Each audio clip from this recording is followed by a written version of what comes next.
Rise, renew, reconnect. Welcome to From the Ashes, a podcast where every episode ignites hope and healing. I'm your host, Valerie Huang Beck, and I'm on a mission to help you embrace your unique potential and become the vibrant visionary you knew you were meant to be. And the fire in the darkest night, the phoenix burns. It's ready for flight. Shadows may come, try to tear you apart, but you're the flame that All right, welcome back, everyone, to From the Ashes. It's Valerie here, and I have my guest today, Sabra Meretab.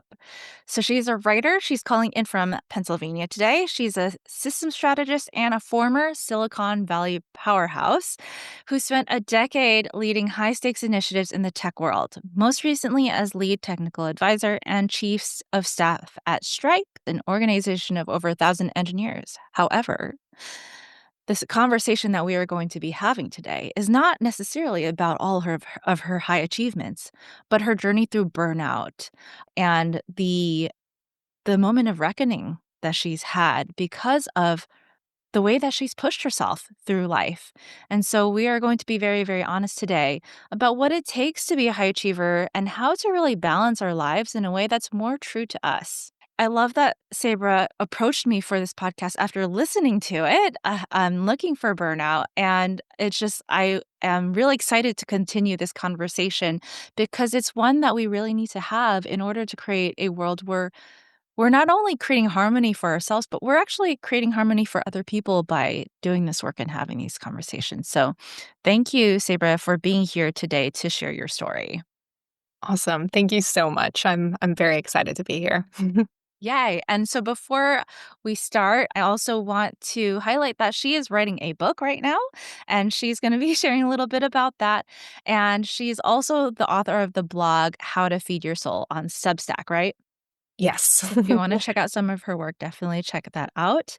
But yeah, let's get into it and start with your From the Ashes story. So, since I know that you have gone through burnout yourself and you've listened to From the Ashes in your journey, what where does your journey start? Yeah. So I think my journey actually starts in childhood, which it's weird to go that far back in time when you think about so much of your burnout sort of existing in your career. But I think a lot of the habits that end up creating burnout later in your life actually stem from really sort of deep-rooted patterns, perhaps in childhood. And for me, a lot of that was sort of this pattern of constantly pushing myself to kind of be perfect and to perform at the highest levels, which, to be clear, I think is, an excellent thing to strive for. I am very much supportive of the pursuit of excellence and high ambitions. But I think that trait, I put pressure on myself so young to, always take the hardest classes, to shoot to get into the top schools, to then get the best internship when I was in college, to then land the best job. And you start sort of living in this place of constantly, future proofing. And when you're constantly future proofing, you live in this fear of disappointment of what could come if you don't do that. You fear what it would mean to sort of fall from grace if you even slightly lift your foot off the pedal. And so that pattern continued to sort of play out when I entered the corporate world. And I found myself, not just striving to be great, but striving to be perfect all the time. And and sort of putting just tremendous pressure on myself to never let a single ball drop. And that degree of stress was not the fault of my team or my company or anyone around me. I think that was the greatest epiphany. That's not to say that that's the case for everyone. But for me, like I sort of realized that this was deeply rooted in myself as a trait that felt uncomfortable with, the risk of falling short. And so my burnout was deeply caused by what I could only describe as a type of insecurity. And it took me a long time to sort of unroot that. Ooh, there are a lot of questions that can stem from that. So I think the first thing that I want to dig into when I hear that is because a lot of us fall into this like straight A category, right? We want to be perfect. We want to achieve this. These are the values that were instilled into us from a very, very early age. And it's it's like the definition of good. Like, when you're a small child and you're praised for that, like, that's what you associate as being good and what's actually being safe, right? Is like your parents are gonna approve of you, your teachers are gonna approve of you, everything's gonna be good for you. When did you realize that it was not? I think I realized that this sort of obsession wasn't healthy when I actually started to notice the physiological symptoms. And those symptoms, they sort of crept up on me slowly. And from that perspective, I was almost numb to it for way too long. I Mm. mean, this was the kind of thing where I was starting to go to bed each night and just know that insomnia was like a part of my normal night. And I would go to bed each night with a like piercing migraine, and I just thought that it was normal to have a low grain headache throughout the day. I think it sort of came in moments when I started to literally notice that there was more hair pooling at the bottom of my shower than before. And I started to realize that, like, this degree of stress that I was putting in myself, working a very intense job, but ultimately, the responsibility sort of sitting with me, that was a that was a problem that I could no longer overlook. And it took me witnessing that to believe that this was a problem worthy of me addressing, rather than, thinking that more work would solve that anxiety. And I think that's a trap that we often fall into. Like, that's quintessential high functioning anxiety is you actually become more productive as a way to soothe yourself from the fear of not doing enough. And yet it only compounds the sort of anxious side effects that you experience. Yeah, and this resonates so much. I mean, even now having worked through a lot of my patterns, this is something that comes up repeatedly is like sometimes I get back into the pattern of I need to work more in order to make things happen.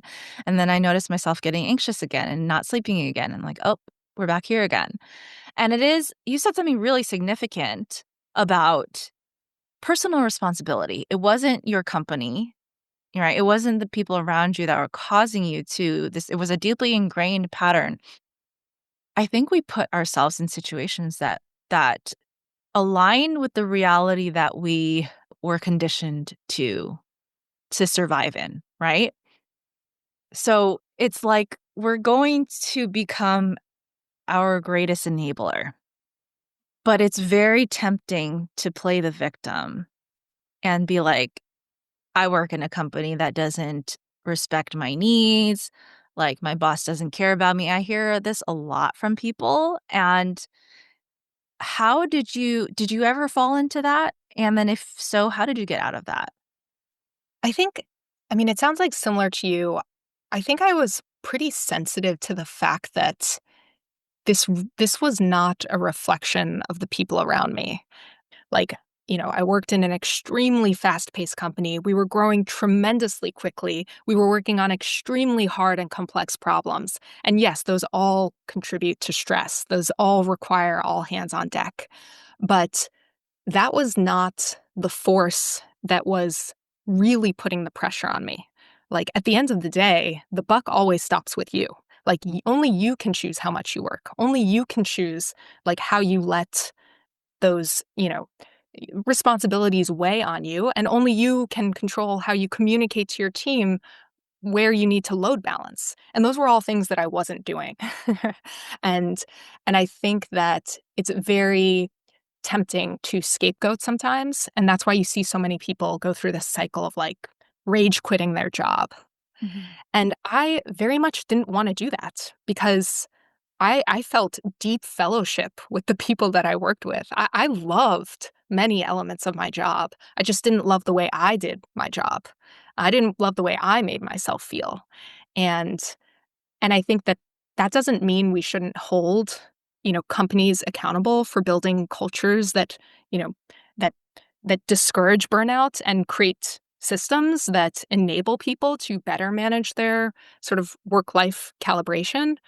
But, you can hold our systems accountable for that while also recognizing that that you are part of what makes those cultures. Like you feed into whatever sort of creates the space, and the best way that you can encourage that is by being a part of the change and like communicating what you're feeling, sort of being more transparent, being more thoughtful about how you prioritize your work, which is doing right by yourself and the company in many cases.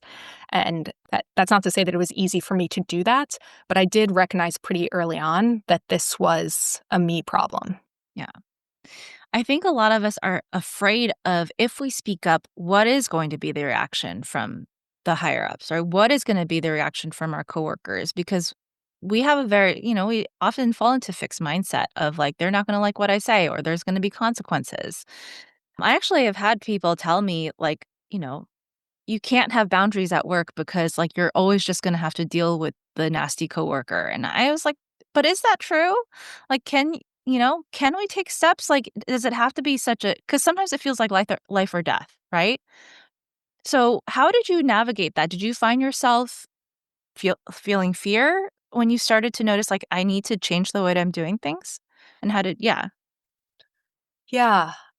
I think a lot of people will have different experiences here, and some will feel that their, work environment is genuinely an unsafe place where they risk retaliation if they share what they're feeling vulnerably. And that's an awful way to feel. And I think that if you even sense that that's the nature of your workplace, you need to seek every opportunity to leave it. But I think that actually most of us, maybe this is optimistic, but I actually think that most of us tend to work in places that are mostly filled with like good, kind, reasonable people. And the only reason that we can't unlock more of our own happiness is because we're deeply afraid of revealing that we aren't actually unflappable and that things actually are hard for us. But what I've found is that, you know, it maybe more directly to your question, what I've found is that when you do share what you're actually feeling, you are often met with tremendous resonance. And I actually did do that at the last place that I worked. I I shared with a lot of my coworkers that I was pretty burnt out, that I recognized that the source of my burnout was a lot of my self-doubt and imposter syndrome.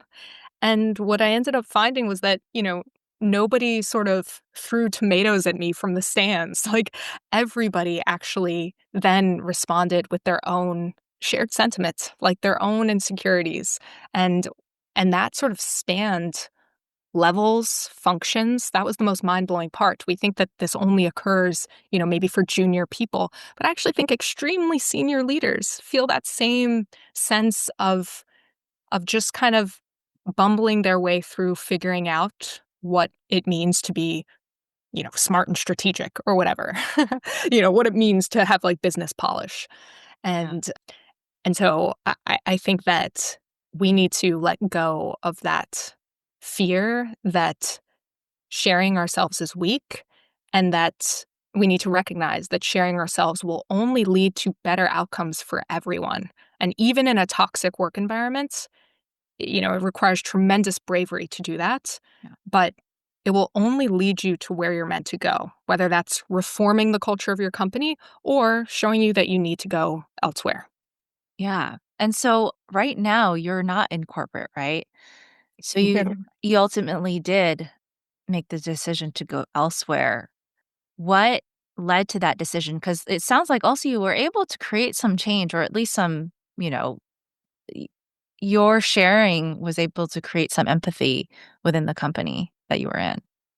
Absolutely. I did not actually leave my company for any reason related to my burnout. Over the course of the time that I was there, I once I started sharing what I was feeling, I actually had a tremendous amount of support and thought partnership in how I could, better prioritize my workload, how I could, work more collaboratively with my team to, to kind of figure out like where do I lean in and where do I let others lean in. So unlike what some people might experience where they feel like they need to rage quit their job because the system isn't working for them, I actually pretty intentionally chose to stay at my job until I felt I had sort of cured my burnout, until I felt as though I had like uprooted the self-doubt that made me overwork. And so when I actually left the corporate world, I left at my happiest place. I left when I felt, very at peace. I felt very in control of my workload. And and so actually the reason I left was because I saw that self-doubt that had defined so much of my corporate life, my corporate and academic life. I found that that self-doubt had sort of migrated somewhere else. And that was a cue to me that it was time to go. Like I had done what I needed to do to grow myself in this one realm in the corporate world. And now I needed to follow where that fear was migrating because I had proven to myself that only good things could come when I leaned into my fear. And I found that my fear had migrated into sort of this creative curiosity to pursue writing and a lot of self-doubt surrounding that about, can I write a book? Will I be a New York Times bestselling author or am I destined to be a, no-name failure? So I left for perhaps different reasons than most. Oh, I love that, and yeah, okay, you're saying something really powerful because I coach clients on how to align themselves to their greater purpose, and it requires a level of healing, right? And it requires a level of self-awareness, and what you just described to me is that you took the time to face those challenges that were coming up in the workplace. Like, they could have come up any other place too, but in your case, they came up in the workplace. And you took that opportunity to sort through your fears. And because of that, you got clarity. And when you have clarity, you realize that like you're you can create anything. You have the power to choose your life, actually. And when you realize you have the power to choose your life, that creative spark returns because then it's like, what else can I create? And so, I love that you left your job not because you were running away from something, but because you're running towards a greater you. Yes, I think that's put wonderfully. I mean, I love the way that sounds. I hope that is true, and I long for that to be the truth of my story, and and I think that there's when it was so tempting at times when I was deeply burnt out to want to run away and to try to rationalize to myself that I was taking the brave route.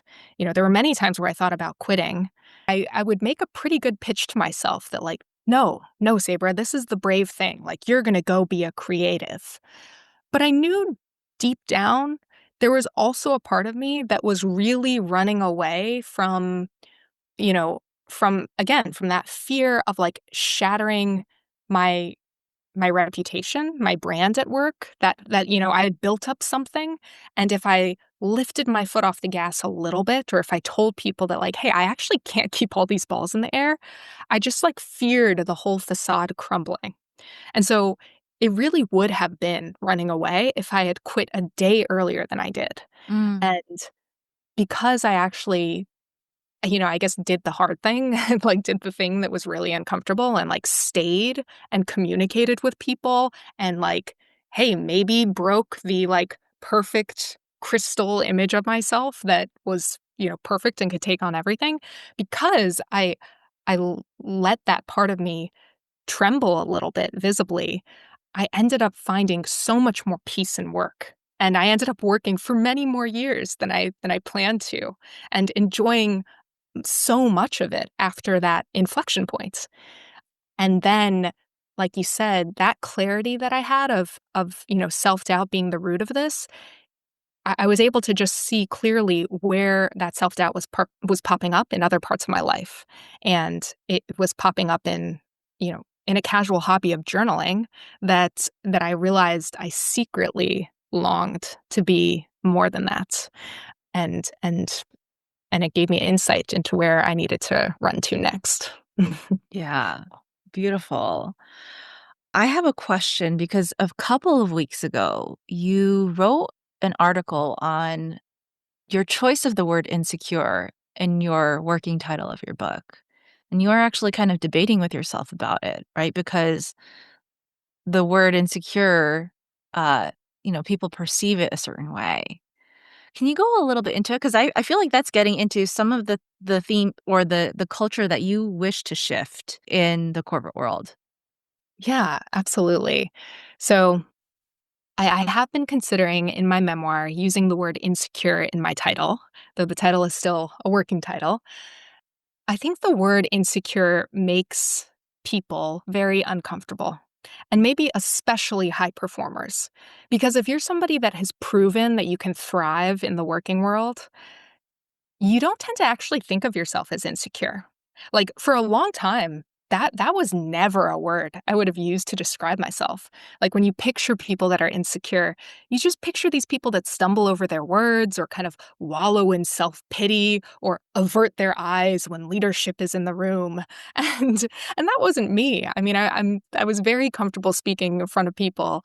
I had a reasonably strong presence. I wasn't shy by any means. I like that word because I think that insecurity can encapsulate a lot more than we realize, and the people that resist having insecurity the most are probably the ones that just haven't, like, dug the deepest into the dark crevices of themselves to realize where that insecurity lingers. So for me, that insecurity doesn't take the form of shyness or meekness. It takes the form of maybe like self-doubt in the things that I most want to be excellent at. I think it's important to call that out because of how scary it is. Like, it's scary to say aloud when you really, really want something, because then it highlights the chasm between you and it. So for a long time, it was almost scary for me to say, like, yeah, I want to reach this level in my company, or yeah, I want to write a New York Times bestselling book. Because the moment you put that out vocally, you sort of anchor all eyes on you to then study and see where you are between what you want. And and and I think that's actually an important place to put yourself in, because that is like the most incredible act of bravery. And the more that you sort of deconstruct all of the like spooky, invisibleness of your fear, and the more you give it a name, and for me that was just like self-doubt or insecurity, the the more it just became less of this taboo thing that I had to let control me. So I actually found great power in taking ownership over that word as an adjective for myself. I love that. Did you have any backlash? I haven't had backlash over it. I think, my parents to this day continue to continue to wonder if that's the right word to use to describe myself, to brand myself that way as, an insecure overachiever. People wanna march towards something that inspires them, and the word insecure doesn't really inspire, but I do think it's sort of this important foundational truth that you need to understand within yourself, and it'll be different from person to person. And I think there's a lot of, force that can provide as a launch pad. So I'd say the only the only backlash, so to speak, is my parents saying, "Are you sure you want to describe that way?" Yeah. Yeah, totally. Are you familiar with the term shadow work? No, I'm not. Okay.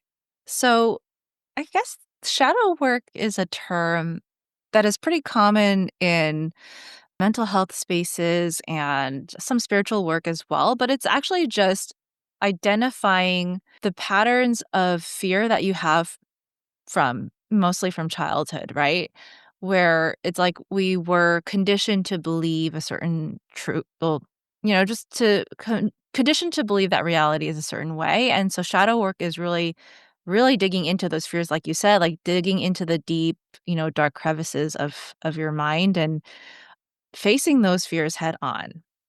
When we declare what we want, which you said, like it's hard for people to say what they want because we're afraid of owning it and then also seeing that gap of how far we are from what we actually want.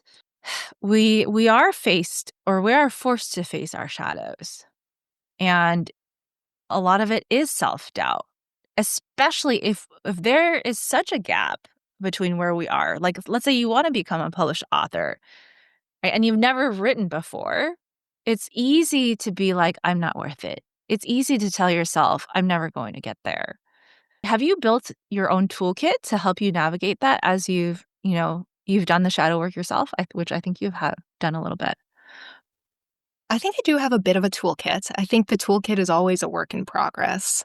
I think part of that toolkit has just been journaling, which when somebody first told me to journal, I almost cackled out loud. Like I thought that it sounded kind of silly.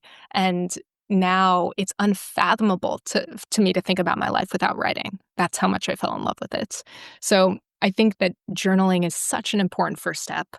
I think the second tool would be reading, like reading about a lot of different experiences, but also reading as a means of very low cost exploration.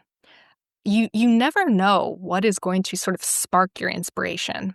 And a lot of people long to feel passionate about something and struggle to find it. For me, that was like the greatest frustration of the last, 20 years of my life.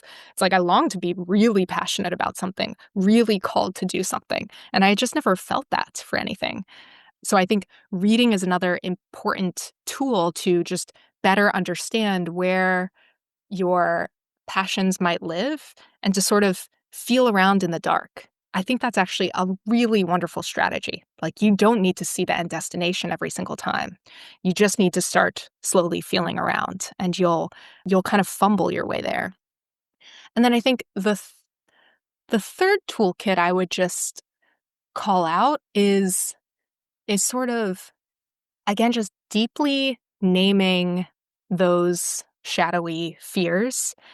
And and in the case of a lot of people, I think, that are weighing what they want to pursue, that fear is often a fear of starting too late. It's a fear that you're a one-trick pony, that you may have been wildly successful in one realm, like the corporate world, but you couldn't possibly replicate it again in the creative world.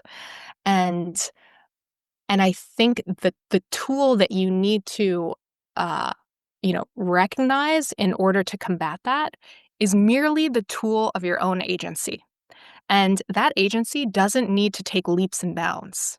Again, it doesn't need to rage quit its job and flip a table. It needs to start with just micro steps. And it needs to trust that those small steps will lead to something and that the universe is colluding on your behalf if you actually just spend enough time to take small steps in the direction that you want to go. And I think people need to just trust for a bit. Give yourself these small windows of time to just trust that taking some small action will always make you feel better than taking no action at all, Mm. even if nothing comes from it. I think that's been the most enlightening part of all of this is that, and it sounds so cliche when you say it out loud, but it's like, I could honestly say in this moment, if my manuscript were to just sit in a book I printed myself from Staples on my shelf for the rest of my life, I would still feel that every single moment of writing it was well worth it. I would still walk past that shelf every single day and look at it and feel such profound fulfillment that could not be simulated or replicated in any other way. And if you just trust that you will actually feel deep pride and joy in the fact that you had the gumption to do the journey, to do the small steps, you will care less and less about the outcome over time as the outcome actually comes closer and closer to you. And that's kind of the incredible part that I think helps you start to build this momentum. So that is my best working toolkit so far, but it's always an iterative process. Yeah, I love that because it is really speaking to your what is it? It's speaking to your ability to have choice, right? and to just do the thing, make the decision for yourself to fulfill yourself. And no one can take that away from you but you, actually. And a lot of Yeah. people do. A lot of people do. You had mentioned earlier, you started to see how the lack of confidence, the self-doubt leaked into different parts of your life, and this is something that I realized too, and it actually was a crisis of mine in my personal life that pointed to me towards how it was also affecting my professional life when I burned out, and that was my personal relationships. And I remember, like, it was like I had no working system. I was always trying to please other people because my conditioning was like, you work hard, you do the right thing, you get the good results. And with especially with romantic relationships, that doesn't work that way all the time. Like, working harder is not working smarter often. And it took me seeing finally that it was affecting every single aspect of my life before I was like, "Oh my god, I am self-sabotaging in so many ways." So I wanna ask you, like, did you see that happening as well? Like, the self-doubt creeping in places that you didn't think that you would see it? Yeah, I think I did, and I think I would share your feeling that I did see it creeping into my relationships. I think when I started to be able to name the self-doubt that I had in the workplace, I realized how much of it was also tied to my deeply conflict-averse nature, and, sort of as you put, working harder is not always working smarter, and in relationships specifically, being conflict averse can often just it's playing the short game. Like, it might help you now to create peace and harmony, but over the long run, it does not set either of you up for success. And so I would tend to fall back to people pleasing. I would tend to fall back to being overly apologetic for things that perhaps did not warrant it. And that was selling myself short, and it was also doing wrong by my partner. And it was not it was not believing that both of us are worth enough to have hard conversations where I express pretty directly and honestly what I'm feeling without leaving room for ambiguity. I think I live too much in the like in that ambiguous state where a lot can go unsaid. And and that was the main form factor that I saw of self-doubt there. It was really conflict aversion. And did you see that shift once you also started to make those conscious shifts in your workplace?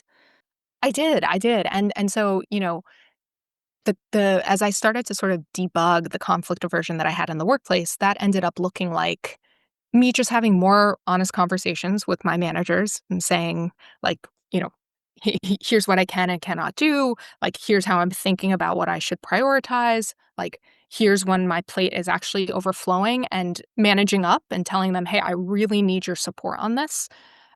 As I started to do that more in the workplace, I built a comfort with it. And, as with everything, when you start to do more of it, you deconstruct the discomfort and you realize that it's actually not nearly as bad as you forecast it to be in your head. Mhm. And in my personal life too, I just started to fear the outcomes of that. And you know, I started to see and prove to myself more and more how good only comes from having honest conversations, even when it feels uncomfortable, even if it hurts the other person. Having the transparent conversation will get you what you need and the relationship overall what it needs. Absolutely. Yeah, honesty is definitely best policy, and it's so much of what we are trying to hold in is because we don't wanna hurt other people, right? But then we hurt ourselves in the Yeah, process. definitely. Okay, so you mentioned something earlier when you contacted me about imposter syndrome and hero syndrome. I have heard very little about hero syndrome, so I'd love to unpack some of that with you and how that plays into your journey. Absolutely. Yeah. I don't know if hero syndrome has been coined as a phrase anywhere, but I've certainly been reflecting on it a lot. And the reason I've been reflecting on it is because for a long time I heard about imposter syndrome. You know, this word, especially in the last decade, has been thrown around a lot and validly so. I think, a lot of different demographic groups can feel imposter syndrome in the corporate world, but it also doesn't really discriminate. Anybody can feel imposter syndrome. And I felt elements of imposter syndrome, as in looked around at the company that I was within, and I was just slack-jawed by how smart these people were. I mean, truly, I loved this place and I loved the people in it. And I was just in awe of the caliber. And it did make me deeply question whether or not I belonged there or whether or not I had really just, successfully in one moment, fooled people into thinking that I was smart enough to be there. So I felt elements of that imposter syndrome, but in my core, I knew I was worthy. I had enough of the credentials on my resume. I had supportive parents that always told me they loved me. I didn't have these sort of deep traumas that I think drive a lot of people to feel unworthy in the ways that sort of imposter syndrome can often manifest for people. So I resonated, but it didn't fully hit the mark. And I think when I started to realize that what I was feeling was this combination of imposter syndrome and this lesser talked about hero syndrome, I really started to get a grasp on who I was. And so hero syndrome, I think, as I've defined it, is is recognizing that you belong somewhere, but still feeling like that belonging is fragile. And even as you have, sort of repeatedly proven yourself, in fact, you've been celebrated, you've been rewarded, you've been praised. Like, even after all of that, it has only added more to your sense of fear of a fall from grace. And so you are the hero and you want to uphold that hero reputation. And you start to get worried about what it would mean to shatter people's trust in the fact that you're the superhero they can always call upon. And that is just another, that is just another fuel to the fire of your burnout is just fearing what it would mean to suddenly break that reputation of invincibility. And and I saw that as a big part of what caused me in some cases to, constantly go above and beyond, to just be unwilling to not go above and beyond. And and that led me to an awful breaking point, which again isn't doing right by you or the company. is my true belief. Yeah. So when you left, did you feel that the threat of the disappointing people, right? Because that's kind of what it is like you've done so much and like people revere you and all of that, and like then you're thinking of leaving. So did that come up as you were thinking about like I'm gonna quit and all of this, like, I'm gonna actually let go of all of the stuff that I've built? I think there was during that time where I was again deep in my burnout and I was considering running away from it, like running away from the self-doubt. I was thinking about hero syndrome a lot because I think that's what pushes people to jump ship from their jobs really quickly without pausing and thinking about the insecurities that are causing their burnout. It's like it almost becomes easier for you to just say, hey, you know what? Rather than having that difficult conversation where I tell my leaders that I need to lighten my load, I would rather just jump ship while I'm ahead. Then I'll preserve my reputation in perpetuity. They'll always know, yep, she was an A+ student, she was a rock star, and she's just decided to go do something else. But we always knew that she could be unbreakable and she could do it all, right? It becomes very tempting to leave while you're ahead. And I sort of realized again that that was that that was a fear. That was a fear of breaking the hero syndrome, and the harder thing to do was to let myself be seen as I'm truly feeling, and to confront the difficult conversation that was needed for me to have a more gentle grip on my own life, both personally and professionally. So I definitely think that it was intertwined with the thought process around whether or not I wanted to leave my job. And hero syndrome will push you to want to rage quit. It will discourage you from taking a more tempered approach to like lift your foot off the gas, because that's the thing that actually feels scarier. Mhm. Yeah, because you don't wanna be seen as weak, perhaps? Definitely. I think don't want to be seen as weak, and don't want to break anyone's sense that you can do it all. So I've never been in the corporate environment, actually. Looking at it from the outside, what are some of the things that you wish would be different? Yeah, I mean, I think the first thing that really comes to mind is I wish there was more vulnerability in the corporate world. And this has gotten talked about a decent amount. People talk about like bringing empathy. I think there's like a huge debate around whether or not you should bring your whole self to work or not, however you want to define your whole self. But I continue to fundamentally believe that vulnerability is the foundation of all great leadership. And I can say that there hasn't been any leader I've admired that hasn't also been vulnerable.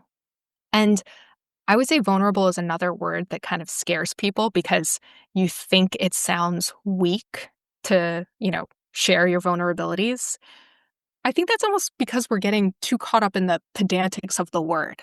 Like when I think of vulnerability, I merely mean sort of sharing yourself, like sharing what you are feeling as a human, and sharing what you what you want, what you hope, what troubles you, what your actual insecurities are, not what your sort of polished ones are that you want to frame when you're describing your weaknesses in a job interview. Like, the things that feel genuine and authentic. Like, I want to hear my leaders express that in addition to our strategic business strategy. Like, Mhm. I want to hear those two side by side. And I think the corporate world should lean into that more, because vulnerability is the foundation of trust. And trust is what leads to transparency. And transparency is the foundation of all high performing teams. And I mean that very tactically. Like if you are working on a project and that project is off track, Mhm. high trust teams are transparent. They do not sugarcoat to their leaders. They say, this is off track. We're in a really bad place. Here's what we need to get back on track. Here's what we did wrong, but here's what we're going to do right going forward. That is the foundation of a great team. And you only find that when there's deep psychological safety and trust in the team. So I think that vulnerability in the corporate world actually builds resilience in the company to withstand the ebbs and flows of hard problems and difficult times. Have you ever seen a project crash and burn because of lack of vulnerability? Absolutely. I definitely have. I mean, I think that in those cases, it has come down to individuals feeling as though they couldn't share the truth of the status of the project or the effort. They feared, they feared how it would reflect on them, exposing where they had blundered. That's not to say that, you know, companies need to, companies need to perform, companies need to make money, and, and employees will be judged on their performance, of course. Like this is how systems function in order to work well. People I think that people are mistaken when they think that sharing the transparent state and owning the errors, I think they're mistaken when they think that that won't actually just reflect positively on them over the long run.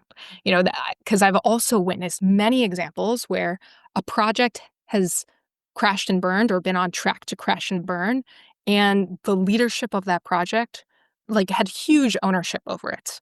They kind of came with a detailed explanation of where they had messed up, what factors were within their control, what factors were not within their control, but that they, perhaps should have been more attuned to.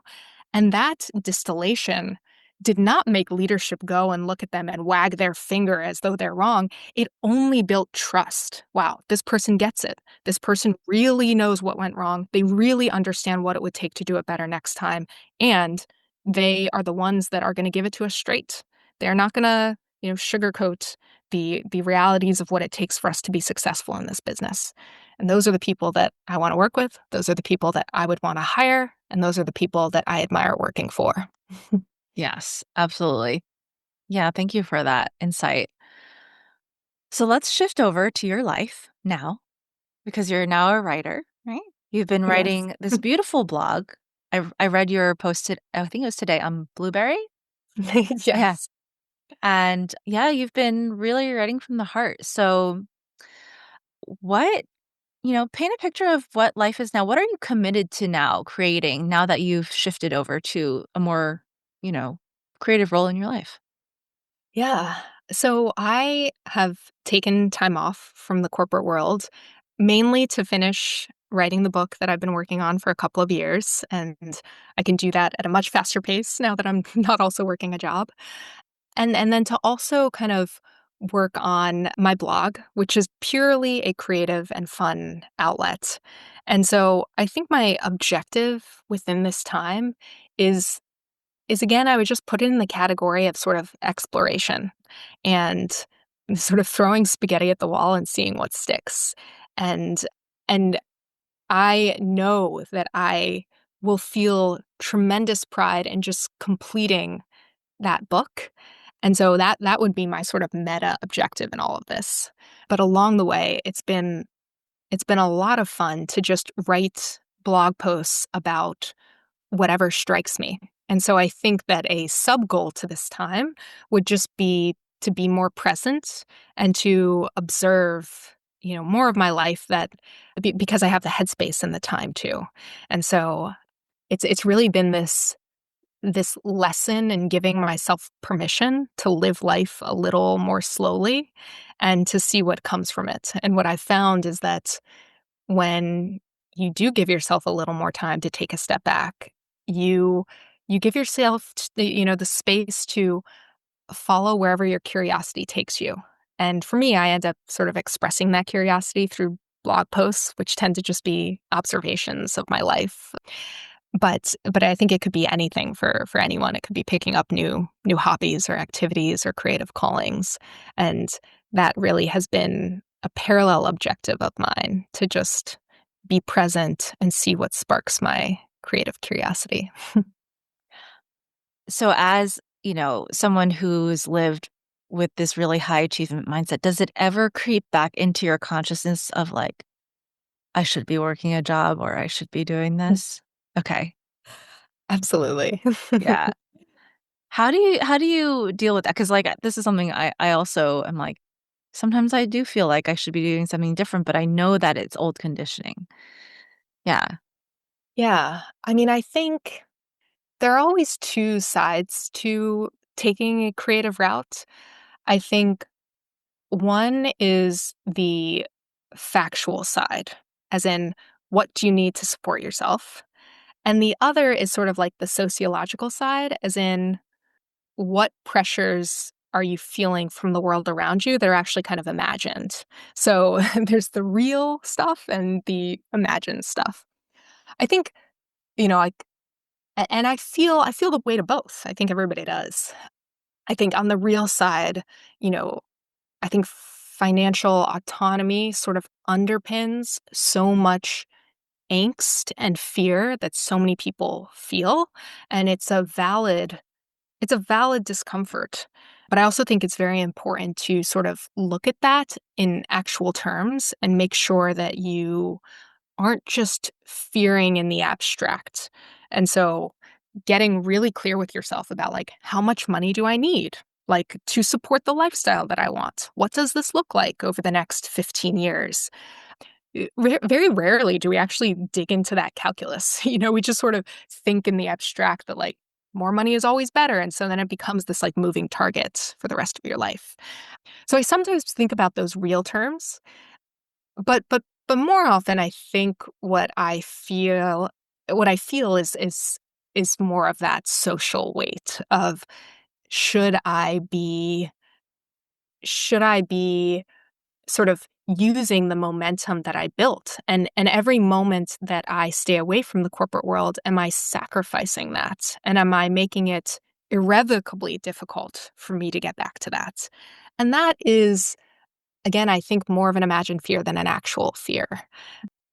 And that answer will vary for different people. Everyone's at different stages of their career. They have different, skill sets. They have different levels of financial comfort. But I think it's really important to sort of like bifurcate those two in your mind and know which one is controlling you in the moment, because some elements of it are more rational than others. Absolutely. Yeah, and it's something that, like, it's very hard to escape it, right? Because we're always under some kind of pressure and we do have to support ourselves. That's the reality. But to remind ourselves, like, yes, we are safe and like to really be present, as you said, can really help us to stay grounded in what we're committed to right now. Absolutely. So, as a wellness professional, I do want to ask you, what is the role of health and maintaining health in your being able to sustain your life? I really like that question because I think that health and wellness was something I didn't take seriously enough for a long time. I didn't trust that being in touch with my body would actually make me happier. And that sounds so absurd to say out loud. Like, when I hear that played back to myself, I'm like, that sounds crazy. You sound insane. How could you not think that feeling better in your body would make you feel better all around? And yet I think so many people on a daily basis actually pretty consistently make decisions that go against that because it's just too easy to. It's just too easy to constantly deprioritize these other things that, again, seem to abstractly feed wellness because deep down you don't trust that that'll make you happier over the long run. And you can see the very immediate costs.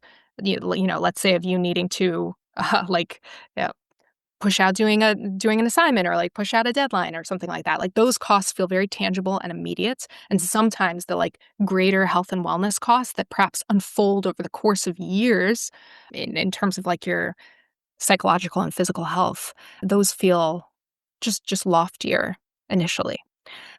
But I've since with more of this time, and even before I left my job, I as part of my recovery from burnout, I had in many ways become a new person in terms of sort of pursuing all of these ways to make myself live more embodied.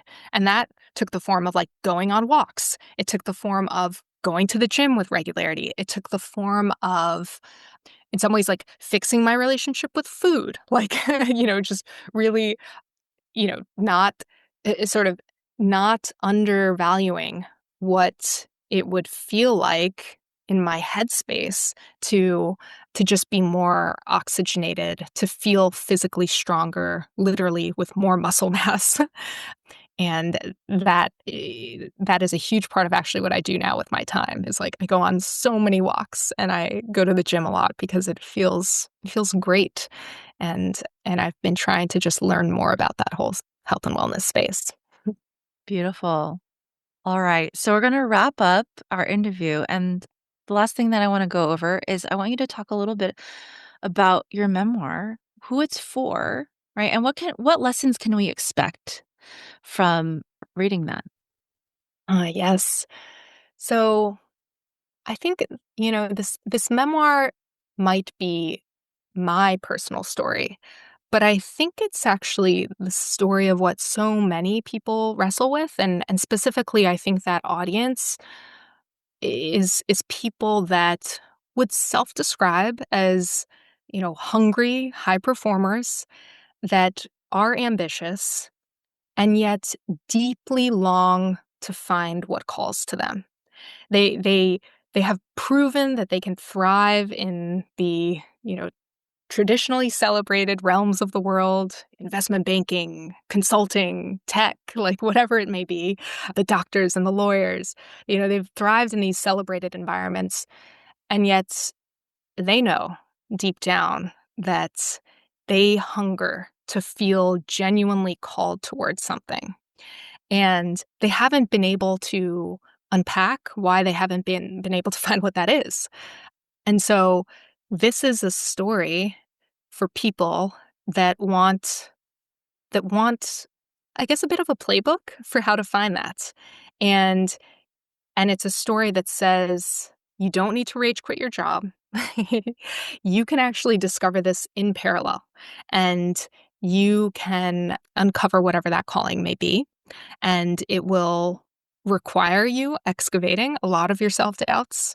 It will require you confronting conflict with perhaps the people in your life, or perhaps the conflict the most within yourself. It will require you to sort of lean into your intuition and to trust that that's actually a voice you can really listen to.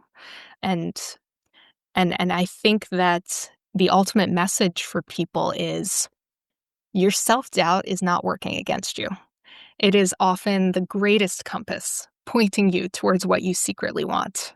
And the more you can describe it and name it and identify the spaces in which that self-doubt just bites at you, the greater clarity you will have into that, into that nebulous space of what you might be truly, truly passionate about. And I hope this story encourages people to pursue that quest, and to find the courage to take the first steps in going after it. Lovely. Thank you, Sabra. I think that's an excellent takeaway, because imagine a world where everybody is pursuing their passions with joy and feeling 100% themselves. So really look forward to having that book come out. Awesome. Thank you, Valerie. Thank you. All right. Thank you for being on here. I'll see you next time. Soar to the sky. Thanks for tuning in to From the Ashes. If this episode sparked something in you, I want you to know your evolution matters, and we're rooting for you all the way. For coaching, community, and resources to help you rise into your full potential, visit intrepidwellness.life and check out what we have to offer. If you love the episode, please leave a comment, share it with a friend, or tag me on Instagram at intrepidwellness.val, because I'd love to hear what resonated for you. Until next time, keep rising.